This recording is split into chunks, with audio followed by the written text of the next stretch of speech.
Everybody, it's Steph from the Hot Moving Podcast. So, Paul George opens up about the whole situation that went down with the Clippers that ultimately led him signing with the Philadelphia 76ers. I got to say, man, I was surprised when I heard this, right? I'm going to play a few clips of what he said, of just kind of what the Clippers had offered him and everything. And, you know, look, I understand it's a business in the NBA, but damn. You know, if this is what Paul George had to deal with, then I don't blame him one bit. And I actually am happy that he left the LA Clippers. I'll get back to you guys after I play these sound bites.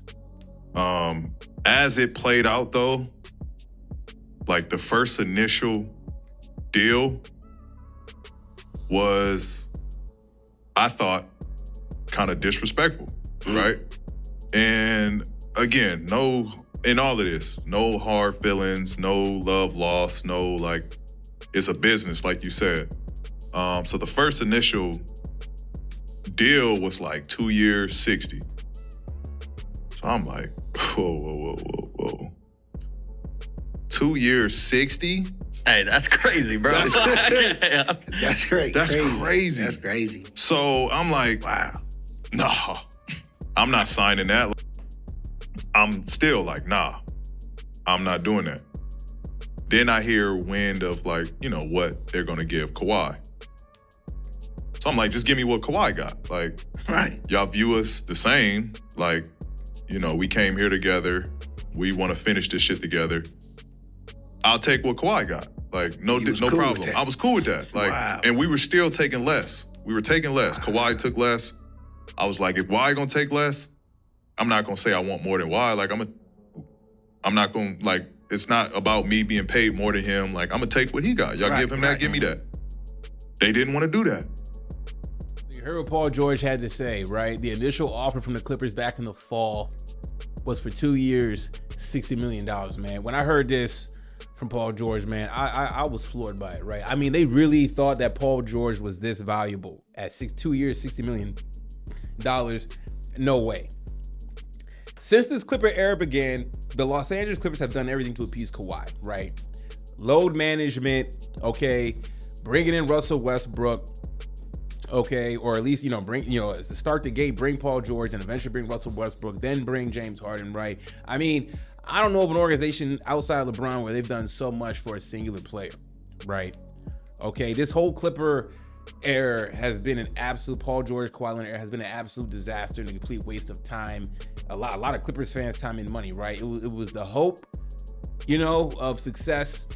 It was a fantasy. And when it came time for Paul George, who wanted to stay in LA, he's from Southern California, his family's there, his home base is there, they lowballed the hell out of him, man. Wild, right? Now they have hitched their wagon to Kawhi Leonard for some reason, where to the point where he can't even get the same deal as Kawhi. Why is that, right? I mean, has Paul George not been, I know he's had his injuries, but has Paul George not been one of the more consistent Clippers, right? I mean, this season he averaged 20 points. He mentions that he's played 74 games late in the pod. You know what I'm saying? He's mentioned things that he's accomplished this season, playing a lot of games and everything like that, right? They still couldn't get to a number. They couldn't even get to the same kind. He saw Kawhi's contract. He's like, cool. He'll take the same money. He'll take the exact same money because he said the Clippers said they told him that they're equal, right? They're the same. They want them to be together. Then pay the money, right? Another Paul George is not walking through that door to assist Kawhi, right? It's going to be Kawhi and James Harden and whatever pieces they got around to make it work. And Kawhi Leonard, we know his injury history, right? Clippers, man, look, they got this new arena and everything. Maybe the money is getting tight. Maybe they feel they need to save some money. But, I mean, you just don't let a Paul George walk out the door, right? Especially if you're going to a new arena. At some point, for the Clippers, Paul George is going to make the best financial decision for himself and his family. But if the Clippers, it's like, yo, look, you guys have not won anything at all. Spend the money.